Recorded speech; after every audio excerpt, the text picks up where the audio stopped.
This is the well and not adjusted segment or theme of the show. And that is taken from a quote by Jiddu Krishnamurti, who said, "There's no measure of health to be well adjusted to a profoundly sick society." And in my opinion, and I think in various other people's opinions, our society is profoundly sick in many ways. Things are not right. So being well adjusted to that, it's probably not a good thing. And that's why I'm not adjusted and I want to be well. So let's talk about why science is full of Let's talk about why science is full of So let's start off with a seminal paper by none other than a titan in the industry of science, John Ioannidis. John Ioannidis is one of the most published and cited individuals alive today in the field of science. It would be hard-pressed to find people who do not recognize him and highly influential in science. Of course, you're always going to find some people who will have issues, but John's work speaks for itself. In 2005, John published a paper that was entitled "Why Most Published Research Findings Are False." Maybe his published research finding was false, which would let everyone off the hook. But I think John is it's a pretty detailed examination of published research in science showing how it has great limitations in being the whole truth, nothing but the truth. This is an important paper for people to read, and I'll link it in the description. Here's the title of it. I recommend you read it. It might open your eyes to some of the limitations in this field and some of the reasons why science, which has been hailed in many ways, especially during the pandemic era in the last 3 years or so, as almost with religious-like fervor. Sometimes people call that scientism. Just follow the science, trust the experts, do not question. That in itself is kind of an affront. It is antithetical to the principles of science, because science itself is a continually questioning process. And that's why it's important that we don't say things like the science is settled. Now, there are clear, good working theories, and even though I'm telling you why science is full of the title of this podcast, I think science is an excellent tool, and it should be continued to use, and I use it all the time.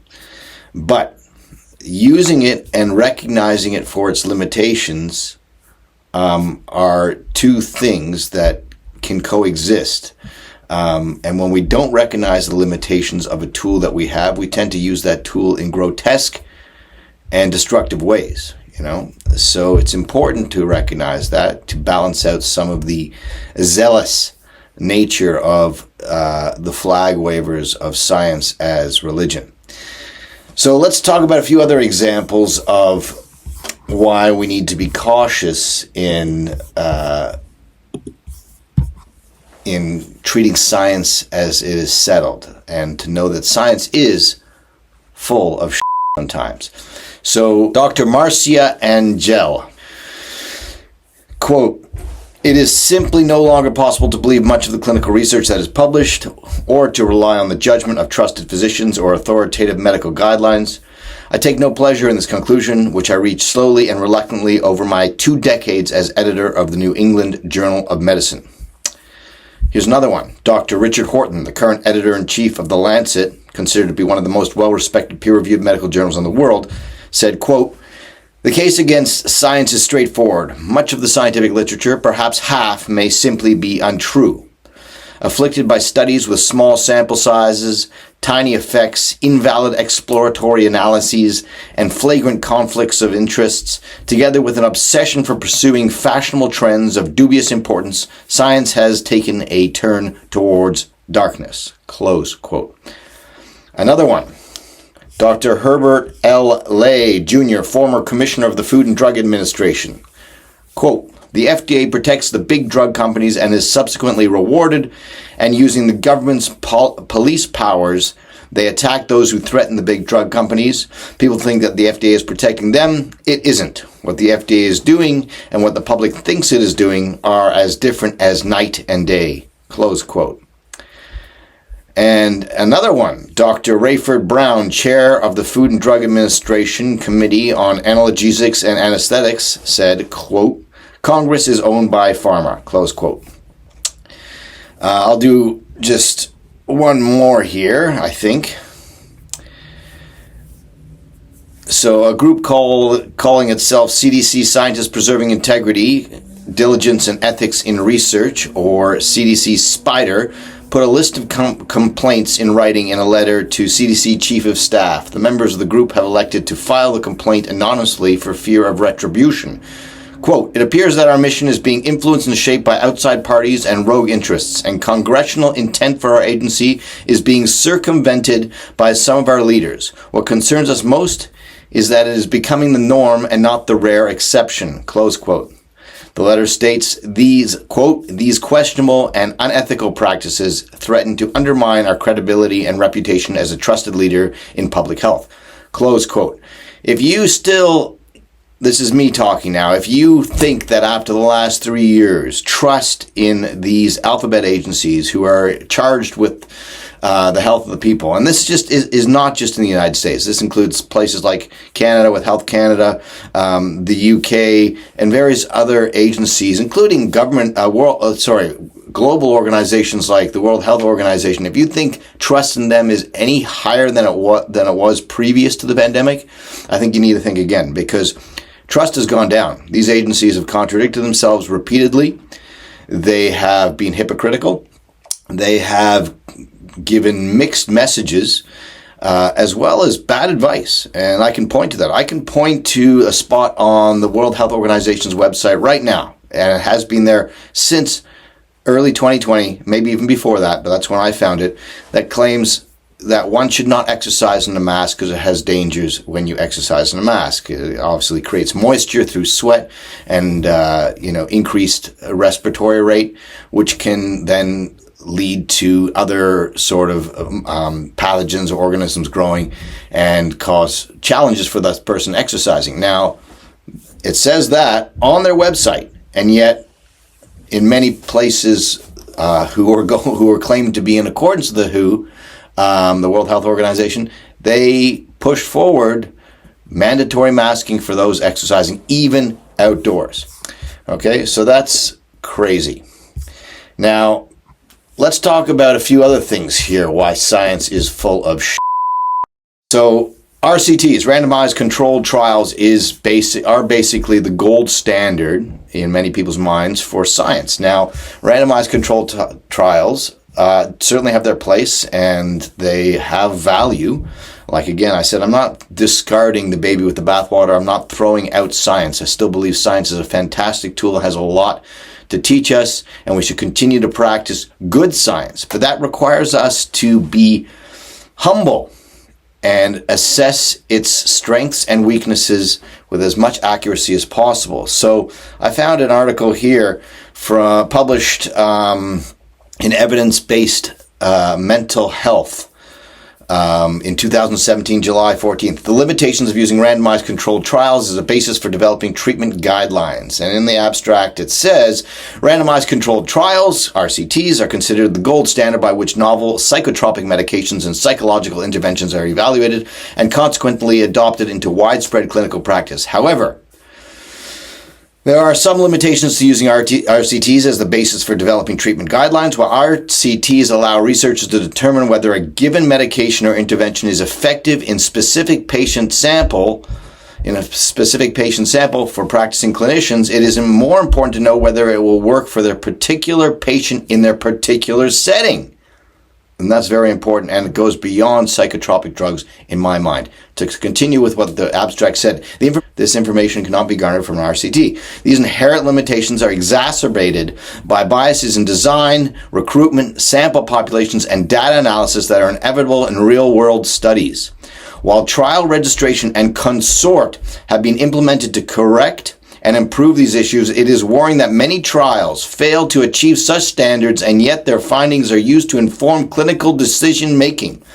This perspective piece questions the assumption of RCTs and highlights the widespread distortion of findings that currently undermine the credibility of this powerful design. It is recommended that the clinical guidelines include advice as to what should be considered good and relevant evidence, and that external bodies continue to monitor RCTs to ensure that the outcomes published indeed reflect reality. Okay, and I could go on and on and on about RCTs, and maybe I will another time, but that leads me to talking about the differences between in vivo, ex vivo, and in vitro. In vivo is Latin for within the living. It refers to work that's being performed in a whole living organism. In vitro is Latin for within the glass. When something is performed in vitro, it happens outside of a living organism. Okay, ex vivo is also outside of a living organism, and it is Latin for out of the living. So it would stand to reason by any sort of common sense that the most accurate representation of life as we know it would be studying something inside a living organism.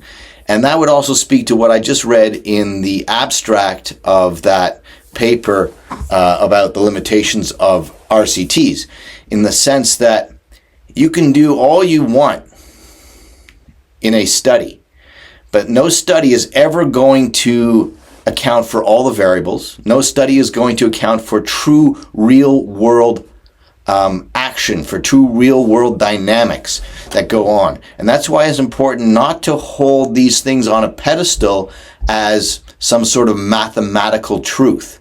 It is not a 2 + 2 = 4 equation. That is outside the scope of biological and medical practice in science. Okay, a lot of it comes down to there's a science and there's an art. There is a person, a clinician, who is charged with using their intuitions, their training, their skill, and the evidence from various trials to focus on how they can best serve their patient or the experiment or the treatment in question. And that requires a lot more than just, abstract studies or even studies done, in real living people, an in vivo study, but without all the variables in the real world. Okay, this also speaks to a few things we've already touched on in some of the quotes I read from some of these leaders and chairs and editor-in-chiefs of these journals, in the sense that there's money involved. When money gets involved, people's vision and understanding get clouded. Now, money could be involved in a fairly innocent way, as in it comes from the funding, and the funding is asking for a study in a particular way, so the study is going to be rolled out in that way, and that's fine. I don't think there's anything wrong with that, but we got to know that there's a limitation, because the study is not done in a certain way, the funding will dry up, and often there is even a worse, less innocent, maybe it's still innocent, but less conscious, or could be conscious as well, aspect to this, and that would be that the researchers know if their findings are contradictory and antagonistic to the desires and the profits of the funders, the funding's going to dry up too. So this leads to a bias. This leads to researcher maybe looking and creating the findings they need to see to continue making a living in the field that they are pursuing. Beyond that, there's certain, in any industry, and we'll talk about the medical industry, there is silos. So, it's like you say, for someone with a hammer, everything's a nail. Well, for a cardiologist, everything's a heart. For a neurologist, everything's a brain, et cetera, et cetera. So you're going to see silos where certain fields of belief stay in those fields of belief and do not see things from a different perspective, just because that is how they're taught, that is who they answer to, those are the conferences they go to, and so on and so on. We could go on with that for a while. The other big thing I think is important to keep in mind, and this is a big topic, I'm probably going to have to revisit this, but another thing to keep in mind is we just don't know, okay? Let's talk about consciousness for a second.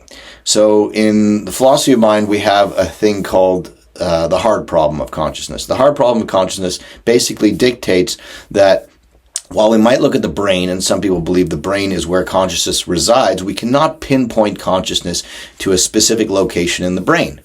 What does that mean? Well, that means that it might not be a reductive materialist kind of answer that many people are hoping for. That if we put certain brain pieces together, we get consciousness. There's been a whole bunch of different theories and hypotheses around this, and one of them is that, consciousness arises outside the brain when certain elements and characteristics and circumstances are aligned. One of the analogies that is used is that the brain might be like a radio receiver and consciousness is the radio station being transmitted in the air. So you destroy the brain, you're not destroying consciousness, but it can, in that particular brain, in that particular person, you can no longer pick up the receptions of consciousness. I'm not saying that's what I believe or that is a more accurate or plausible hypothesis than one which would state that the parts of the brain create consciousness, but it's something to keep in mind because we cannot discount this reality. Okay, beyond that, there's something that any good scientist will say, and that's that life is still a mystery. For every discovery and advance in science, we still come across big questions. And in my mind, that's a beautiful thing. In my mind, that gives me hope. It's exciting. We don't want all the answers. That's just not the nature of a living, dynamic universe. And Richard Feynman, who won the Nobel Prize and many regarded one of the greatest scientists of all time, he said, I would rather have questions that can't be answered than answers that can't be questioned. Now, what do you think? Let me know in the comments. Feel free to subscribe, share, smash the subscribe button, algorithms, comment, share, whatever. All right.